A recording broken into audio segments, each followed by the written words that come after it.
बच्चों के दिल की अगर हम बात करें तो जन्मजात जिसको कहते हैं पैदाइशी, वो कौन कौन सी समस्याएं हो सकती हैं? आपका जो हार्ट है ना, आपने कभी देखा नहीं होगा कि हार्ट के अंदर क्या होता है। हार्ट का अंदर जो है ना, जो बेस्ट मार्बल आपने कभी देखा हो फ्लोरिंग, तो उससे भी ज़्यादा चिकना एकदम स्मूथ होता है। तो जब भी आपका ब्लड वहाँ से गुजरता है ना, आराम से निकल जाता है, जबकि ब्लड शक्कर पानी के घोल की तरह नहीं होता। अब ये जो पॉसिबिलिटीज़ है हम लोग कैसे चेक कर सकते हैं कि ताकि बच्चे को जो आने वाले टाइम में ऐसा कोई डिफेक्ट हो ही ना? तो कुछ ऐसे टेस्ट वगैरह हो सकते हैं, या कौन लोग हैं जो उनको ये पॉसिबिलिटीज़ ज़्यादा होंगी, तो कैसे हम थोड़ा पहले अलर्ट हो सकते तो हम ये कहते हैं रिस्क बेनिफिट रेशियो। जैसे एक बच्चे को बड़ा VST है तो उसको रिस्क कितना है, 90% उसके लंग खराब हो जाएंगे अगर आपने टाइम से नहीं किया। तो बहुत सारे पेरेंट्स अब इसे ये भी सकते हैं कि मिस इन्फॉर्मेशन है, या फिर ये भी कह सकते हैं कि कुछ इस तरह की चीज़ें कई बार हो भी जाती हैं, चाहे कम ही मामले होते हैं, लेकिन बहुत सारे पेरेंट्स को लगता है कि जो डॉक्टर्स बता रहे हैं कि बच्चे के दिल में छेद है वो सही नहीं है। क्योंकि हर दूसरे केस में आप ये सुनते हैं नॉर्मली कि बच्चा जो है पैदा हुआ, डॉक्टर ने कहा कि वो कुछ एक बारीक सा कुछ प्रॉब्लम है हार्ट में उसको, और फिर उसको NICU में रख दिया। अब पेरेंट्स की शिकायत होती है कि तो बिल बढ़ाने का एक तरीका है। अब मैं आपसे चाहती हूँ बिल्कुल ईमानदारी से बता, जो बेबी फीटस जो पेट के अंदर होता है वो स्कूबा डाइवर होता है। यहाँ पे मैं जानना चाहती हूँ कि क्या कुछ केस दवा से भी ठीक हो सकते हैं? वही ये मैकेनिकल प्रॉब्लम है। जैसे आपका एक डोर बंद हो गया है या एक दीवार टूट गई है, तो आप उसको सिर्फ तभी ठीक कर सकते हैं जिसमें उसमें सीमेंट लगाया जाए दीवार में या डोर को। तो ये एक तरह से देखा जाए तो कारपेंटर का जॉब है हमारा।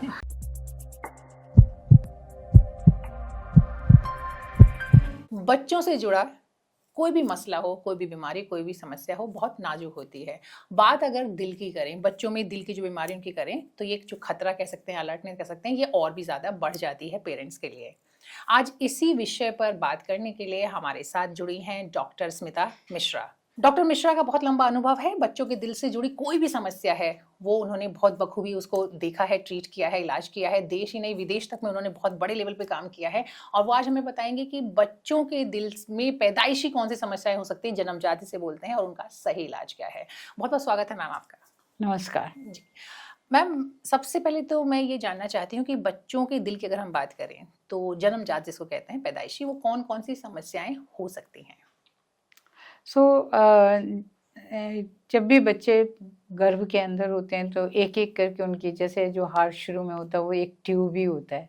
फिर इसको बदल के फिर उसमें 4 कमरे बनते हैं, 2 नलियाँ बनती हैं, एक लंग्स डेवलप होते हैं, फेफड़े के अंदर नली जाएगी, शरीर में जाएगी। इस तरह से पूरा सिस्टम बहुत ही मेटिकुलस वे में धीरे धीरे बनता है। अब ऐसी स्थिति में क्या होता है कि अगर कोई वजह हो जिसमें ये नॉर्मल ग्रोथ ना हो सके तो दिल के विकार पैदा हो जाते हैं। तो ये क्या चीज़ें हो सकती हैं जिसमें ऐसा हो सकता है? तो कई बार ऐसा है कि मतलब को डायबिटीज है, अनकंट्रोल्ड है। कई बार आप कुछ ऐसी दवाइयाँ खा बैठते हैं। कई बार वायरल इन्फेक्शन जैसे रूबेला जैसी छोटी सी जो रैशेस की बीमारी, उसके कारण हार्ट का जो ग्रोथ होना वो वैसा नहीं होता। कई बार आप जेनेटिकली प्रीडिस्पोज होते हैं क्योंकि आपके अंदर कोई जीन छुपे होते हैं। और ख़ास तौर पे जब एक ही फैमिली में शादी हो जाए तो कई बार वो जीन जल्दी से मल्टीप्लाई कर जाते हैं और चीज़ें अच्छे से डेवलप नहीं होती। ये जो बीमारियां होती हैं उनको आप ऐसा कह सकते हैं कि कुछ सिंपल डिफेक्ट होते हैं और जिनमें केवल एक तरह का डिफेक्ट है, और वो डिफेक्ट यूजली जैसे होल में, हार्ट में होल है, या फिर जो वेल्व होते हैं वो उनमें रुकावट आ गई है, या जो मैंने बताया नलियाँ होती हैं, धमनियाँ होती हैं, उनमें कुछ रुकावट हो। तो ए ग्रुप तो ये है। इनको अगर आपने टाइम से पहचान लिया पैदा होने के बाद तो फिर उनको ठीक भी किया जा सकता है। परेशान होने की जरूरत नहीं, सही समय पे डायग्नोसिस का ही महत्व होता है। मैम, हम लोग इस पर बात करेंगे और मैं जानना चाहूँगी इलाज वगैरह के बारे में भी, लेकिन इससे पहले मैं जानना चाहती हूँ कि आपने कुछ चीज़ें बताई थी कि इनमें पॉसिबिलिटी ज़्यादा हैं, तो कुछ केसेस बताए। अब ये जो पॉसिबिलिटीज़ है हम लोग कैसे चेक कर सकते हैं कि ताकि बच्चे को जो आने वाले टाइम में ऐसा कोई डिफेक्ट हो ही ना? तो कुछ ऐसे टेस्ट वगैरह हो सकते हैं, या कौन लोग हैं जो उनको ये पॉसिबिलिटीज़ ज़्यादा होंगी, तो कैसे हम थोड़ा पहले अलर्ट हो सकते हैं? तो प्रियंका जी, जिस बारे में आप बात कर रहे हैं, आप प्राइमरी प्रिवेंशन कहते हैं हम कि वो बीमारी हो ही ना। तो उसका एक तरीका होता है, आपने देखा होगा कि गायनेकोलॉजिस्ट आपको एडवाइस करती हैं, टॉर्च टेस्ट करते हैं, ब्लड शुगर करते हैं। तो ये सब चीज़ें अगर आपकी न्यूट्रिशन पे ध्यान दिया जाता है, फॉलिक एसिड खाना है, B12 खाना है, और तो ये सब चीज़ें जो होती हैं, आपकी न्यूट्रिशन बहुत बहुत इम्पॉर्टेंट होता है। इवन डेंटल हाइजीन अच्छा रखना है। तो और ब्लड शुगर तो एक बहुत बहुत बड़ा कल्प्रिट होता है। तो आपको बहुत सारी चीज़ों का ध्यान रखना होता है जो एक नॉर्मल इंसान को भी रखना चाहिए, पर प्रेगनेंसी से पहले इन सब पे ध्यान रख लेना चाहिए। कुछ बीमारियां होती हैं जैसे SLE होता है, तो अगर वो है तो उससे पहले कुछ दवाइयां देनी चाहिए जिससे कि बाद में बच्चे की हार्ट की रफ्तार कम ना हो जाए। ओके। तो एक तो ये वाली बात है। और अगर इसके मान बाद लीजिए सेम फैमिली में शादी की बात आप कर रहे थे, ऐसा हाँ, कुछ है इसको तो क्या उनके लिए भी कोई कंsanguinity टेस्ट? कहते हैं जी। तो कंsanguinity जब भी है, जो भी फैक्टर्स हैं, एक्चुअली पूरी तरह से उनको रूल आउट करना बहुत मुश्किल है। तो इसलिए सेकेंडरी प्रिवेंशन जो होता है वो ये होता है कि आप अल्ट्रासाउंड टेस्ट करते हैं। और अल्ट्रासाउंड टेस्ट यूजली अगर आप 18 हफ्ते के आसपास करते हैं, एक अल्ट्रासाउंड होता है और फिर एक इको भी होता है। तो जब ये किया जाता है, इसमें हमें पता लग जाता है कि किस तरह की बीमारी हो सकती है। तो जब हम फीटल इको मैं रेगुलरली करती हूँ, तो जब भी हम इसमें पहचान लेते हैं कि ये डिफेक्ट है, तो उसमें हम क्या करते हैं कि या तो हम एक अच्छी तैयारी कर लेते हैं कि जब बच्चा पैदा होगा, जैसे कि बच्चे को एक ऐसे जगह में पैदा कराना जहाँ पे वो ऑपरेशन हो सके। दूसरा ये होता है कि कई बार हम टर्मिनेशन भी एडवाइस करते हैं, जैसे कि बच्चे के हार्ट का कोई हिस्सा बना ही नहीं है, तो अगर बच्चा पैदा होगा, सर्जरी हो भी जाएगी तो 1 होगी, 2 होगी, 3, और पेरेंट्स के लिए, बच्चे के लिए, दोनों के लिए एक इमोशनल, फाइनेंशियल, हर तरह का प्रॉब्लम है। ऐसे केसेस में हम एक्चुअली टर्मिनेशन की भी एडवाइस कर सकते हैं, और ये एक तरह से सेकेंडरी प्रोफाइलेक्सिस ही है, सेकेंडरी प्रिवेंशन। जी। जी। और उसके बाद अगर मान लीजिए बच्चा पैदा हुआ तो फिर कौन से टेस्ट में कब पता चलता है कि बच्चे को ये हार्ट से जुड़ी हुई कोई प्रॉब्लम है? और आप ये भी बता रही थी कि किस तरह की प्रॉब्लम होती है, जैसे छेद होना तो बहुत कॉमन है, उसके अलावा और क्या क्या चीज़ें हो सकती हैं? वॉल्व में भी आपने बताया कि कुछ इश्यूज तो हो सकते हैं। तो एक्चुअली क्या होता है कि एक ग्रुप वो है जिसमें कि एक अकेला डिफेक्ट है, छेद है, रुकावट है, पर एक दूसरा ग्रुप ये होता है जिसमें बहुत सारी चीज़ें एक साथ होती हैं। ओके। एक ग्रुप वो है जिसमें कि आपका सारा सिस्टम तो ठीक बना हुआ है पर एक छेद रह गया। तो दूसरा ग्रुप वो होता है जिसमें एक हिस्सा बना ही नहीं, या एक छेद है तो रुकावट भी है, या एक वेल बहुत छोटा बना हुआ है साथ में। तो ये वाले जो ग्रुप होते हैं, जो दूसरे वाले होते हैं, यूजली इनमें नीलापन आ जाता है बच्चों को। किस स्टेज में नीलापन आएगा डिपेंड करता है कि किस तरह का विकार है। तो कई बार क्या होता है कि जैसे नलियाँ ही उल्टी जुड़ गई, जिनको TGA कहते हैं, तो अगर वैसा है तो बच्चा एकदम ही नीला नीला लगेगा, 7-8 घंटे के अंदर ही आपको पता लग जाएगा। इन बच्चों में हम या तो फिर एक दवाई देते हैं जिससे कि वो उनका नीलेपन को कुछ कंट्रोल किया जा सके, उनके पेट के अंदर की जो कुछ चीज़ें हैं, धमनियाँ हैं, वो थोड़ा काम करती रहें, और या फिर उनको हम तुरंत ही कैथ लैब के लिए लेते हैं, और या फिर सर्जरी के लिए भेज देते हैं। तो आप ये समझिए कि लोग हमेशा बात करेंगे कि ये बच्चा तो बहुत छोटा है, इसका क्या होगा। तो मैं आपको एक मिथ तोड़ना चाहूँगी कि जो बच्चा जितना छोटा है और जितना कॉम्प्लेक्स डिसऑर्डर है, उतना ही जल्दी सर्जरी होगी। तो इनमें रिस्क 8-10% का होता ज़रूर है, पर मोस्टली आज के दिन में सर्जरी के मेथड पहचानने के, डायग्नोसिस करने के, ड्रग्स को मॉनिटर करने के इतने अच्छे हैं कि न्यूबॉर्न न्यूनेटल सर्जरी भी बहुत अच्छे से हो जाती है। अच्छा, ये केवल ये भी बोलते हैं ना कि कुछ पेरेंट्स को लगता है कि बच्चा जब बड़ा होगा, थोड़ा बड़ा हो जाएगा, थोड़ा समझदार हो जाएगा, कुछ समझने और बोलने लगेगा तब कराएंगे। तो इस तरह के तो केसेस को ये चीज़ें आप समझिए कि ये सबसे ज़्यादा क्रिमिनल नेग्लिजेंस है ये, जब आप डॉक्टर की बात नहीं मानते हैं। तो जैसा मैंने आपको एक स्टोरी बताई थी कि एक बच्चा 8 साल में मुझे मिला, उसको 8 महीने में पता था छेद है दिल में, उसको मना करते गए कि नहीं अभी इसको छेद को बंद नहीं करना चाहिए। 8 साल में जब वो बच्चा मिला, वो सिंपल वेंट्रिकुलर सेप्टल डिफेक्ट, जिसको कि आप ऑपरेशन करेंगे, एक पैच लगाएंगे, बच्चा एथलीट भी बन सकता है, अब इससे ज़्यादा क्या बोलूँ। तो इतना अच्छा लाइफ हो सकती है। तो उस बच्चे को वो ऑपरेशन से डरने की वजह से उसके फेफड़े खराब हो गए, क्योंकि जब भी छेद होता है, देखिए जो हार्ट होता है, आपने कभी अपना ब्लड प्रेशर लिया होगा, आपको पता है 100-80 का कुछ प्रेशर होता है जो आप नापते हैं। ये प्रेशर सिर्फ बाईं ओर होता है हार्ट में, दाईं ओर नहीं होता। अगर दाईं ओर का कोई प्रेशर नाप ले फेफड़े का तो हार्डली 20-25 होता है, पर अगर आपका कोई छेद वेद रह जाए ना, तो फिर ये सारा का सारा प्रेशर जो आपने 100 नापा है ना, वो फेफड़े में भी दिखाई देता है। और ये वजह होती है जो फेफड़े की झिल्लियाँ मोटी पड़ जाती हैं, ख़राब हो जाती हैं, और थोड़े दिनों में मना करती हैं कि अब ब्लड को तो मैं नहीं आने देंगे। ऐसी हालत में जो ब्लड जिसमें ऑक्सीजन है ही नहीं, वो जाके दिमाग में, शरीर में जाने लगता है। इस कंडीशन को आइसेनमेंगर सिंड्रोम कहते हैं। ये मेरी बहुत ज़्यादा प्रार्थना है पेरेंट्स से, डॉक्टर्स से, पड़ोसियों से, रिश्तेदारों से कि कृपया जब भी बच्चे के दिल में कोई चीज़ पता लगे तो आप डॉक्टर से पूछें, और उन्हीं से, वो कहते हैं कि नहीं वेट, जैसे कि एट्रियल सेप्टल डिफेक्ट होता है उसकी सर्जरी 2 साल के बाद ही होती है।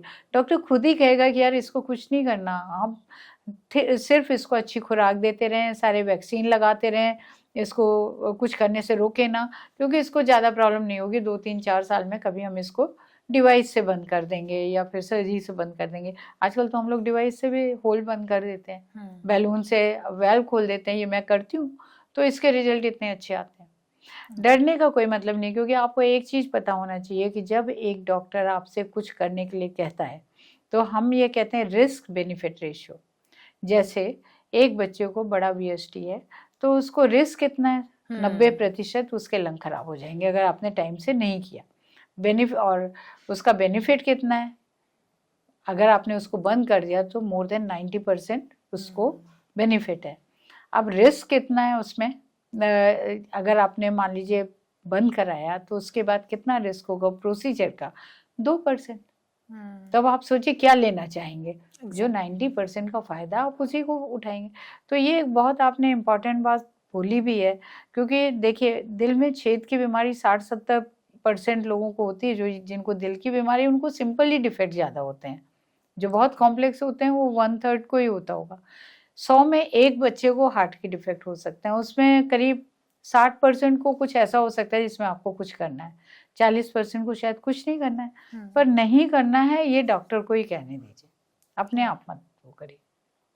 तो अगर मान लीजिए प्रॉब्लम है तो उसका जो सॉल्यूशन है वो आपने कुछ कुछ बताया, लेकिन फिर भी हम चाहते हैं कि आप एक सिलसिलेवार ढंग से बताएं कि मान लीजिए ये वाली प्रॉब्लम है तो इसको आप ट्रीटमेंट इस तरीके से होना चाहिए, इसका जो सही ट्रीटमेंट है। क्योंकि कई बार क्या होता है कि कई छोटी जगह पे ऐसे भी देखा जाता है कि लोगों को मे बी कि वो सही डॉक्टर के पास नहीं गए या उनको सही गाइडेंस नहीं मिली। और तो मैं चाहती हूँ कि आप यहाँ हमें बताएं कि कौन सी बीमारी है तो उसमें कब तक वेट करना चाहिए, किस बीमारी का सही इलाज क्या है। तो जो छेद की बीमारियां होती हैं वो बहुत जल्दी नहीं उनमें ऑपरेट किया जाता है, उनका ऑपरेशन का टाइम होता है करीब 2 महीने के बाद और 7-8 महीने के भीतर। ओके। तो ये एक मोटा मोटा हिसाब है। पर अगर यही छेद ASD एट्रियल सेप्टल डिफेक्ट जैसा हो तो उसमें बच्चे सिम्टोमेटिक होते ही नहीं है पहले साल में। तो इनका ऑपरेशन यूजली हम वेट कर सकते हैं 2 साल 3 साल, ऐसे करके हम उनको टाइम भी दे सकते हैं कि अगर उसको अपने आप बंद होना, क्योंकि एक ये बड़ा फेमस चीज़ है कि नहीं नहीं हम ये आयुर्वेद की दवाई खिलाई, हमने ये होम्योपैथी की और होल बंद हो जाएगा। तो मैं आपको बताऊँ कि होल बंद हो सकता है, डिपेंड करता है कि वो किस जगह है, पर वो दवाई से नहीं बंद होता, उसका एक नेचुरल हिस्ट्री। तो इसलिए उस नेचुरल हिस्ट्री को कमर्शियल उसमें नहीं बदलना चाहिए। डॉक्टर से सलाह लीजिए सही टाइम पे। वेल्व का रुकावट, अगर हल्की सी रुकावट है कोई बात नहीं, पर अगर बहुत सीवियर है और हार्ट में लग रहा है कि बहुत दबाव बन रहा है, ऐसी हालत में उसको जब आपको पता लगा है तभी आप उसको हैंडल करना। वो 1 दिन का बच्चा है, 1 साल का बच्चा है और 10 साल का बच्चा हाँ, है। कुछ बच्चे मेरे 1-2 केस मेरे सामने ऐसे आए जिसमें कि बच्चा बड़ा था, 6-7 साल के बाद उनको रियलाइज हुआ कि कुछ गड़बड़ है बच्चे हाँ, के होता है, साथ। क्योंकि कुछ प्रोग्रेसिव, जैसे एक बाइकस्पिड एओर्टिक वाल्व हम कहते हैं होता है। अब ये जो वाल्व है जब बच्चा पैदा होता है तो कई बार उसी समय उसमें रुकावट होती है। जैसे मैंने एक बच्चा, मेरे पास बच्चा आया था ग्वालियर से, अब वो बच्चा जब आया तो उसके सांस रुक चुकी थी और उसका हार्ट का बीट सब एबनॉर्मल था। हमने उसको इमीडिएटली विदिन 1 आवर हमने उसको कैथ लैब में लिया और हमने बैलून कर दिया, बच्चा बच गया। आजकल बिल्कुल ठीक ठाक, मतलब ये बात हो गई, मतलब एक बच्चे का मैं एग्जाम्पल कर रही हूँ तो वो बच्चा अब 12 साल का हो रहा होगा, हाँ 12 साल का एग्जैक्टली, तो वो एकदम नॉर्मल है अभी। तो ये चीज़ें कि आप, हम लोग एक चीज़ कहते हैं as a paediatric cardiologist, timely detection, timely intervention. सही टाइम में हमने डिटेक्ट किया, सही तरीके से हमने प्लान किया, प्लान आउट करना होता है। क्योंकि एक बच्चा जब हार्ट की बीमारी लेके आता है वो डायरिया की तरह की बीमारी नहीं है कि आपको एक बार उससे बात करनी है। हमारा जो बच्चा है उसको तो हमें ज़िंदगी भर में मालूम है, उसके मल्टीपल पॉइंट हमारा इंटरेक्शन होगा, तो उसमें हमें देखना, उसको हमें प्लान देना होता है। हमें ट्रीटमेंट नहीं देना होता है कि अभी का भी ट्रीटमेंट, ऐसा नहीं। हमें बैठ के फैमिली को बताना होता है कि अगर हम ये प्रोसीजर अभी नहीं करेंगे तो क्या नुकसान है, अगर इसको हम 6 महीने बाद करेंगे क्या फायदे हैं, अगर हम इसको एक बार करेंगे क्या दोबारा भी करेंगे वो, अगर ये सब है तो इसके अलावा और क्या प्रिकॉशन आपको रखने हैं, जैसे दांतों की सफाई, सुबह ब्रश करना है, रात में सोते वक्त ब्रश करना है, चॉकलेट खा के कुल्ला कुछ मतलब आपको माउथ वॉश करना है। क्यों तो ये ऐसे सब क्यों? क्योंकि जब आपका जो हार्ट है ना, आपने कभी देखा नहीं होगा कि हार्ट के अंदर क्या होता है। हार्ट का अंदर जो है ना, जो बेस्ट मार्बल आपने कभी देखा हो फ्लोरिंग, तो उससे भी ज़्यादा चिकना एकदम स्मूथ होता है। तो जब भी आपका ब्लड वहाँ से गुजरता है ना, आराम से निकल जाता है, जबकि ब्लड शक्कर पानी के घोल की तरह नहीं होता, वो मिट्टी पानी के घोल की तरह होता है। तो क्या होता है कि जब आप ब्रश करते हैं, कुछ बैक्टीरिया आपके बॉडी में हर जगह है, तो मुंह के जो बैक्टीरिया हैं, अगर उसमें ब्लड आ गया है तो वो जो बैक्टीरिया वो उसमें एंटर कर जाते हैं ब्लड सर्कुलेशन। कुछ नहीं करना चाहिए उनको, ऐसे जाएंगे निकल जाएंगे। पर अगर हार्ट में खुरदुरापन है, VSD है, छेद है, खुरदुरापन हो गया ना, तो जैसे आप फ्लोर में मिट्टी पानी का घोल डाल के वाइप आउट करें तो पानी और मिट्टी दोनों चली जाएगी, पर वहाँ पे कोई गड्ढा है तो क्या रहेगा, मिट्टी वहीं बैठ जाएगी। तो उसी तरह से वो जो बैक्टीरिया छुप जाते हैं हार्ट के अंदर, और फिर धीरे धीरे धीरे वो अपना ग्रोथ लेते हैं, वेल को बर्बाद कर देते हैं, वाल को बर्बाद कर देते हैं। धीरे धीरे फीवर आएगा, 2 दिन फीवर।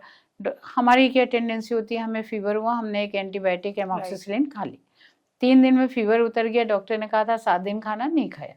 तो इसके बाद क्या हुआ, बैक्टीरिया क्या हुआ, ब्लड का इन्फेक्शन गया, फीवर उतर गया, पर अंदर वाला तो बैठा हुआ है ना। तो ये हम एक स्पेशल प्रिकॉशन कहते हैं। ऐसा 100 में 1 का चांस होता है कि हार्ट के अंदर का इन्फेक्शन हो जाएगा, पर हम कहते हैं कि देखो भाई, आप ये जरूर करो कि डॉक्टर ने कहा कि अभी दवाई नहीं शुरू करना तो नहीं शुरू करना है, अगर कहा कि शुरू करना है तो आपको उतने दिन शुरू करना है जितने दिन चलना है, और टेस्ट करके करना है। जो ब्लड टेस्ट डॉक्टर ने बताए आप उसको सुनो, उसको करो। तो आपने 2 मोटे मोटे प्रिकॉशन अभी बताए, एक तो ये कि आपको प्रॉपर अपने ओरल हाइजीन का ध्यान रखना है, दूसरा ये कि जो भी आपको ट्रीटमेंट जितना टाइम बताएगा उसको प्रॉपरली फॉलो करें। और क्या प्रिकॉशन ले सकते हैं, लेने चाहिए? इसके बाद एक कैपेसिटी रिलेटेड प्रिकॉशन है कि जैसे मान लीजिए एक वेंट्रिकुलर सेप्टल डिफेक्ट है, हमने बंद कर दिया, वो नॉर्मल हो गया, बच्चा जितना खेलना चाहता है, डांस करना चाहता है, करे। ऐसे एक बच्चा है जिसको कि मुझे लगा कि भाई ये बाइकस्पिड एओर्टिक वाल्व है, अब उसको हम नहीं रोकने की जरूरत नहीं है, जब तक ना उसको रुकावट है, ना ज़्यादा लीक है, हार्ट ठीक है, अरे खेलने दो, कोई बात नहीं। पर यहीं अगर इस बच्चे का जो वेल्व है वो थोड़ा ज़्यादा मॉडरेट सा स्टेनोसिस है, उसका एओर्टा डायलेट कर रहा है, तो इन बच्चों को हम कहेंगे कि भाई कॉम्पिटिटिव स्पोर्ट्स में मत जाने दो, क्योंकि जहाँ पे आप एक डायनेमिक एक्सरसाइजेज होती हैं, स्टैटिक एक्सरसाइज, जहाँ आइसोमेट्रिक एक्सरसाइजेज बहुत आपने देखा होगा कि जिम कराते हैं, वेट लिफ्टिंग कराते हैं, वो वेट लिफ्टिंग इनके लिए बहुत नुकसानदायक हो सकती है ना। इसके अलावा इनका हार्ट रेट का ध्यान रखना बहुत ज़रूरी है, क्योंकि जब भी एक हार्ट डिफेक्ट होता है तो उनके साथ कई बार ऐसा हो सकता है कि हार्ट रेट बहुत कम हो या बहुत ज़्यादा हो जाए। कभी बच्चा चलते चलते अचानक से पसीने पसीने हो जाए, उसका कारण क्या हुआ, हार्ट रेट 200 पे पहुंच गई, या फिर हार्ट रेट 30 रह गई, 40 रह गई। तो कुछ बच्चों में पेसमेकर की ज़रूरत होती है जिससे उनकी हार्ट रेट एक लेवल तक बनी रहे, कुछ बच्चों में दवाइयों की ज़रूरत होती है, और कुछ बच्चों में कुछ प्रोसीजर्स की ज़रूरत होती है। जी मैम, यहाँ पर एक बीच में आप जिक्र कर रही थी कि कई लोग होम्योपैथी या फिर आयुर्वेद की दवाइयों का सहारा लेते हैं, तो एक्चुअल में ये दवाइयाँ असरदार हैं? देखिए, हार्ट की बीमारी में जो जहाँ तक हमारे एलोपैथी या जो मेरा अपना नॉलेज है, मैं दूसरे जो भी विधाएं हैं, मैं सभी विधाओं का सम्मान करती हूँ, और हर एक विधाओं का अपना एक उपयोग है जी। पर जहाँ तक हार्ट के डिफेक्ट की बात है, इसमें अभी तक कोई भी ऐसी स्टडी नहीं आई है जिसने बोला हो कि हार्ट के डिफेक्ट को आप होम्योपैथी और आयुर्वेद से ठीक कर सकते हैं।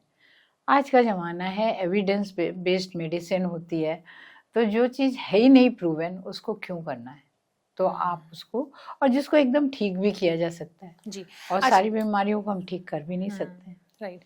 तो ये बताइए कि कौन सी बीमारी जिसको ठीक नहीं, हार्ट से जुड़ी हुई, मैं जिन पैदाइशी बीमारी की हम लोग बात कर रहे हैं, जन्मजात, वो कौन सी बीमारी ठीक जब नहीं हार्ट के दोनों पंप काम ना कर सकें, मैंने आपको बताया कि 4 कमरे हैं, 4 में से 3 बन गए, है ना, या फिर कोई एक आर्टरी नहीं बनी है, तो ये जो डिफेक्ट हैं जिनमें कि, या फिर वेल्व इतना ख़राब बना है कि आप उसको ठीक कर ही नहीं सकते, तो ये वाली जो चीज़ें, इनमें ये चांसेस रहते हैं कि इनको आप कभी पूरी तरह से नहीं ठीक कर पाएंगे। हो सकता है आप क्वालिटी ऑफ लाइफ दे पाएं। आपको कई बार हम कहेंगे कि भाई इसको अभी एक ये हम ऑपरेशन कर रहे हैं, 3 महीने में हम बीटी शन करेंगे, 1 साल में हम ग्लैंड करेंगे, 5 साल में हम फॉन्टन करेंगे, उसके बाद हम 3 बार हो सकता है हमें उसमें जो ट्यूब डाली जाती है उसको चेंज करना पड़े। तो ऐसे 4, 5, 6 प्रोसीजर हो गए। तो क्यों कराएं हम? ऐसा आता है क्योंकि फाइनेंशियली टैक्सिंग है, इमोशनली टैक्सिंग है। पर एक्चुअली मेन इम्पॉर्टेंट बात यह है कि आप पहली बात जितनी लंबी लाइफ, जितनी नॉर्मल लाइफ दे सकें, ये हमारा उद्देश्य है। पर जब ना दे सकें तो जितनी अच्छी लाइफ दे सकें, जितनी क्वालिटी में अच्छी लाइफ दे सकें। तो इस तरह के मामलों में कितने साल तक की मतलब लाइफ की एक्सपेक्टेशन होती है एवरेज? जी एवरेज देखिए ऐसा होता है कि जो सिंगल वेंट्रिकल को ही हम एक्सट्रीम मान सकते हैं। तो जो सिंगल वेंट्रिकल है उसमें भी बहुत सारे ग्रुप होते हैं। तो उनमें कुछ तो 50 साल 60 साल तक भी सर्जरी के बाद वो चलते रहते हैं।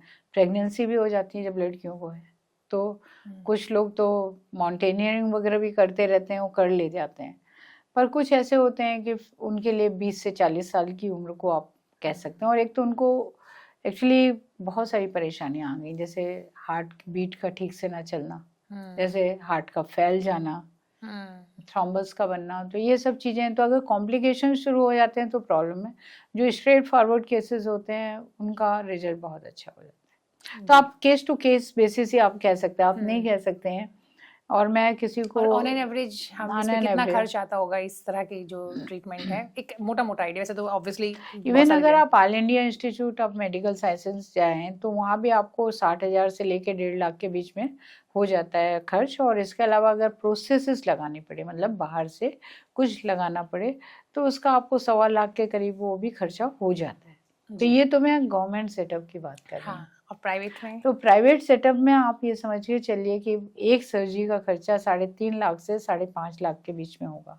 ज़्यादा भी हो सकता है, क्योंकि जब आप छोटे बच्चे में ऑपरेट करते हैं ना, आप सोचते हैं 7 दिन से 10 दिन में ठीक करके भेजेंगे, पर ऐसा होता नहीं। जैसे जो न्यू बॉर्न नियोनेट होते हैं उनमें कई बार 3 हफ्ते 4 हफ्ते 6 हफ्ते ऐसे भी हो सकता है। तो वो फिर उसका रेट उस तरह से बढ़ता जाता है।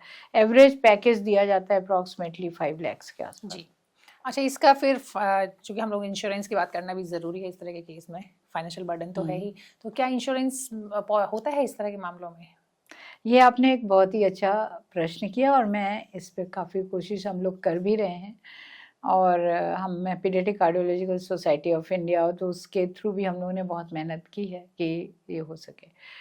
प्रॉब्लम ये है कि इसको कहते हैं from day 1 newborn should be covered, ये होता है। तो प्रॉब्लम क्या था कि जो कंजेनाइटल डिफेक्ट हैं उनके लिए तो इंश्योरेंस पॉलिसी से बिल्कुल उनको एक्सक्लूड किया गया हुआ था। पर अभी जो IRDA की गाइडलाइन हाई कोर्ट के ऑर्डर्स पे आई थी, जिसमें उन्होंने कहा कि नहीं आप कंजेनाइटल डिफेक्ट को बाहर नहीं कर सकते हैं, आपको उनको रखना पड़ेगा, इंश्योरेंस देना पड़ेगा, कह दिया। पर आप इंश्योरेंस करेंगे कब? क्योंकि बच्चा तो पेट के अंदर, आपको तो पता नहीं है। और अगर बच्चे की बीमारी आपने पता कर ली तो फिर उसके बाद अगर आप कोई इंश्योरेंस ले रहे हैं तो वो तो 1 to 1 कन्वर्ट होगा और वो that will not be fruitful. तो इसलिए अब हमने ये सजेस्ट किया था और ये अब आ भी रहा है कि जब बच्चे को, जब माँ होती है ना, उसको मैटरनिटी कवरेज होना चाहिए ना, देते हैं। तो जब मैटरनिटी कवरेज करते हैं तो उसी समय बच्चे का भी एक पैकेज अलाउ करना चाहिए कि अगर बच्चे को ये हुआ हार्ट का डिफेक्ट तो फिर उसको डे 1 से कवर किया जाएगा। दूसरा ये होता है कि जब आप ऐसा करते हैं मैटरनिटी कवरेज में, हमने ये भी कहा था कि आप फर्स्ट ट्राइमेस्टर कर दीजिए, क्योंकि फर्स्ट ट्राइमेस्टर में भी हार्ट के डिफेक्ट को बताना असंभव है। तो अगर आप इस तरह का कोई आप दे देते हैं पैकेज, तो इससे एक ये फ़ायदा है कि आपको सर्विलेंस के चांसेस मिल जाते हैं। अगर आपने बच्चे को एक इंश्योरेंस पैकेज दिया है तो आप सेकेंड जो 18 हफ्ते के आसपास आप एक मैंडेटरी सेकेंड लेवल अल्ट्रासाउंड करा दें। तो सेकेंड लेवल अल्ट्रासाउंड कराने से आपके बहुत कॉम्प्लेक्स डिफेक्ट का एक तो सर्विलेंस होता है, और सर्विलेंस होने से क्या होता है, अगर आप टर्मिनेशन प्रेगनेंसी करते हैं तो बाद में ना आप डिसेबिलिटी बर्डन से बचते हैं। मतलब आज के ज़माने में मॉर्टेलिटी की बात करना बेकार है, हमें ये बात करना है कि क्वालिटी ऑफ लाइफ क्या है। क्वालिटी ऑफ लाइफ अगर अच्छी नहीं है तो उसको हम डिसेबिलिटी बर्डन कहते हैं। Right, agree. इसमें मैम एक और सवाल है मेरा कि कई बार जब बच्चा पैदा होता है तो बहुत सारे पेरेंट्स अब इसे ये भी सकता है कि मिस इन्फॉर्मेशन है, या फिर ये भी कह सकते हैं कि कुछ इस तरह की चीज़ें कई बार हो भी जाती हैं, चाहे कम ही मामले होते हैं, लेकिन बहुत सारे पेरेंट्स को लगता है कि जो डॉक्टर्स बता रहे हैं कि बच्चे के दिल में छेद है, वो सही नहीं है। क्योंकि हर दूसरे केस में आप ये सुनते हैं नॉर्मली कि बच्चा जो है पैदा हुआ, डॉक्टर ने कहा कि वो कुछ एक बारीक सा कुछ प्रॉब्लम है हार्ट में उसको, और फिर उसको एनआईसीयू में रख दिया। अब पेरेंट्स की शिकायत होती है कि ये तो बिल बढ़ाने का एक तरीका है।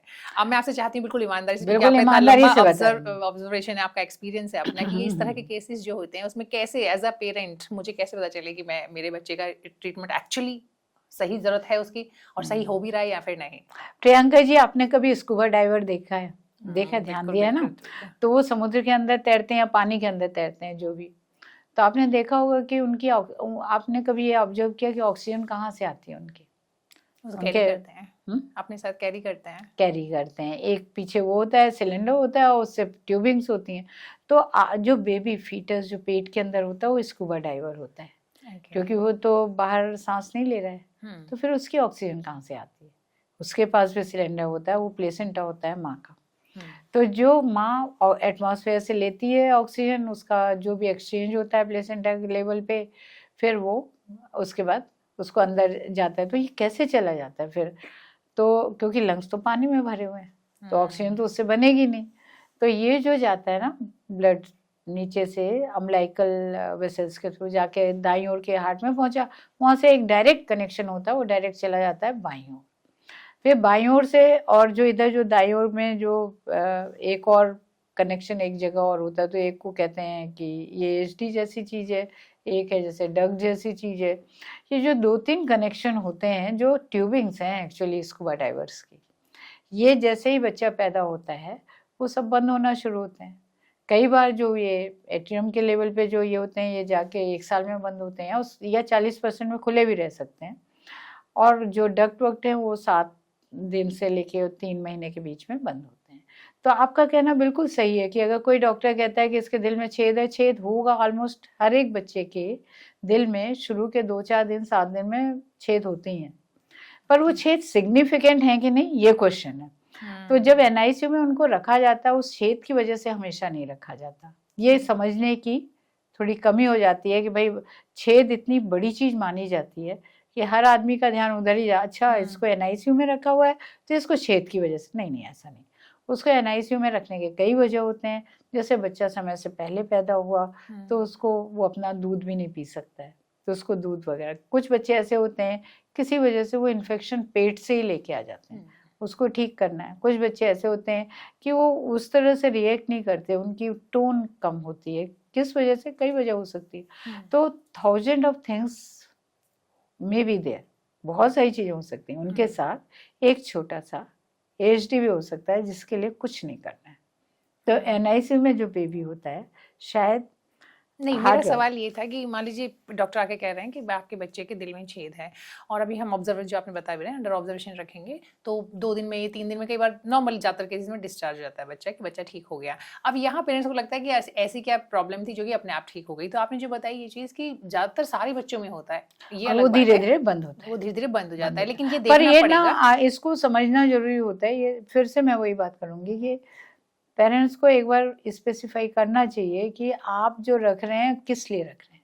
आप उस छेद की वजह से रख रहे हैं या आप सिर्फ इसलिए रख रहे हैं कि आपको ऑब्जर्व करना है, वो डिफरेंशिएट करा लेना चाहिए। तो वहां पे तो वो वही बता रहे हैं ना कि आप शुरुआत में तो कितना, क्योंकि देखिए मैं बताऊं, हार्ट डिफेक्ट जो होते हैं मैकेनिकल प्रॉब्लम है। तो जब भी अगर उसमें सचमुच ही कोई सिग्निफिकेंट डिफेक्ट है जिसको कि आपको हैंडल करना है, तो आपको देन एंड देयर हैंडल करना है। हाँ, तो मैं एग्जैक्टली मेरा सवाल यही था कि वो कैसे, मैं तो लेमैन हूँ, मतलब एज अ पेरेंट में बात करें, मुझे नहीं पता है, मैं तो वही भरोसा करूंगी जो मेरे डॉक्टर मुझे अंदर से आके बता रहे हैं।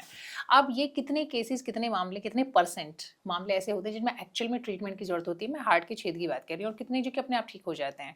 तो ये तो नहीं एक्चुअल में किसी भी आदमी को पता चलेगा। तो इसमें क्या सेकंड ओपिनियन लेना चाहिए, या फिर ब्लाइंडली आप ट्रस्ट करने के अलावा? पीडियाट्रिक कार्डियोलॉजिस्ट आपको बताएगा, उनको पता होता है कि क्या कैसे होता है। हम ऑलमोस्ट ठीक तरीके से बता सकते हैं। मतलब अगर आप हमारा, जब मैं कागज लिखती हूँ तो आप उसमें लिखा हुआ देख सकते हैं, उसमें हम कमेंट लिख देते हैं कि भाई इसका ये है। और ये बर्थ के कितने टाइम के बाद? जब भी मुझे बुलाया गया कि आप आके इस बच्चे का एको करिए, कुछ प्रॉब्लम लग रही है। जो आपके जो फर्स्ट हैंड, जो फर्स्ट ऑन कॉल डॉक्टर होते हैं वो पीडियाट्रिशियन होते हैं। जब उनको लगता है कि नहीं नहीं इसमें कुछ करने की, तब वो पीडियाट्रिक कार्डियोलॉजिस्ट को बुलाते हैं। और फिर वो पीडियाट्रिक कार्डियोलॉजिस्ट डिसाइड करता है कि जैसे अब एक बच्चा आया मेरे पास, उसको एक होल है, वेंट्रिकुलर सेप्टल डिफेक्ट है उसको, इसलिए डॉक्टर ने बुलाया कि उसको आवाज़ सुनाई दे रही थी। मैंने देखा, मैं बोलूँगी कि देखो ऐसा है कि अभी तो बच्चे पे कोई इफेक्ट दिख नहीं रहा, इसको जो इफेक्ट आएगा वो 8 हफ्ते के बाद आएगा। तो 8 हफ्ते के बाद एक बार आप क्लिनिकली देखें, अगर ये बच्चे में सांस तेज चल रही है, दूध नहीं पी पा रहा है, वजन नहीं बढ़ रहा है, तो आप मुझे करीब 8 से 12 हफ्ते के बीच में एक बार और भेजिए, तो हम इसका वो एसेस कर लेंगे कि क्या है। उस समय हम कुछ इनको दवाइयाँ शुरू कर सकते हैं। तो उस तरह से फिर जब हमें लगता है कि नहीं नहीं ये तो मॉडरेट सा डिफेक्ट है, तो हम कहेंगे कि नहीं अभी इसको हम और 3 महीने 6 महीने देखते हैं, हो सकता है ये अपने आप बंद हो जाए, हो सकता है छोटा हो जाए ये, या हो सकता है बच्चा इतना बड़ा हो जाए कि उसके लिए वो छेद छोटा हो जाए, रिलेटिव, इसको कहते हैं रिलेटिवली छोटा हो जाए। तो उस तरह के सारे ऑप्शन होते हैं, हम बहुत डिटेल में बताते हैं जी।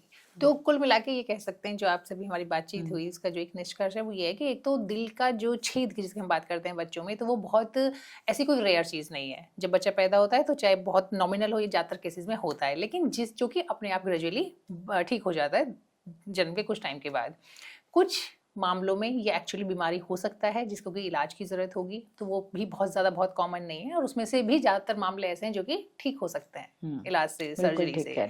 और यहाँ पे मैं जानना चाहती हूँ कि क्या कुछ केस दवा से भी ठीक हो सकते हैं? वही, ये मैकेनिकल प्रॉब्लम है, जैसे आपका एक डोर बंद हो गया है या एक दीवार टूट गई है, तो आप उसको सिर्फ तभी ठीक कर सकते हैं जिसमें उसमें सीमेंट लगाया जाए दीवार में या डोर को। तो ये एक तरह से देखा जाए तो कारपेंटर का जॉब है हमारा। तो इनमें अपने आप दवाई के द्वारा हम कंट्रोल करने की कोशिश करते हैं। आप ठीक कह रहे हो कि जैसे हम कुछ डीकंजेस्टिव थेरेपी कहते हैं कि जैसे बच्चा अभी मान लीजिए उसका वजन अच्छा नहीं है, या हम चाहते भी नहीं है कि सर्जरी बहुत जल्दी हो, 3 महीने में 6 महीने में 3 से 6 हो जाए तो अच्छा है, तो ऐसी हालत में उनको कुछ दवाइयाँ दी जाती हैं जिससे वो अपने हार्ट रेट को कंट्रोल कर सकें, वजन बढ़ सके। तो ऐसी हालत में हो सकता है कि वो नेचुरल वे में छोटा हो जाए बाद में, तो उसके लिए हम फिर उनको दवाइयाँ भी देते हैं, पर ये दवाई से बंद हो नहीं रहा है, सिर्फ वो सपोर्ट सिस्टम है।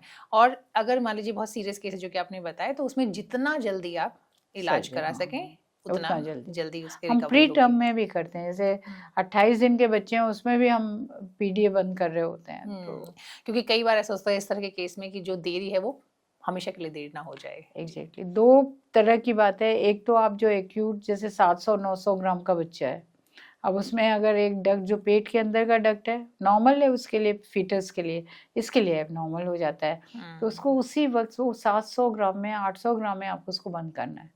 तो इतना जल्दी आप इंटरवीन कर सकते हैं। और वहीं पे टीजीए, तो अब नीला है बच्चा, नीला हुआ जा रहा है, आपको कुछ ना कुछ तो शुरू के 48-72 घंटे में ही करना होगा, विदिन 2 वीक्स उसको सर्जरी कर देनी है।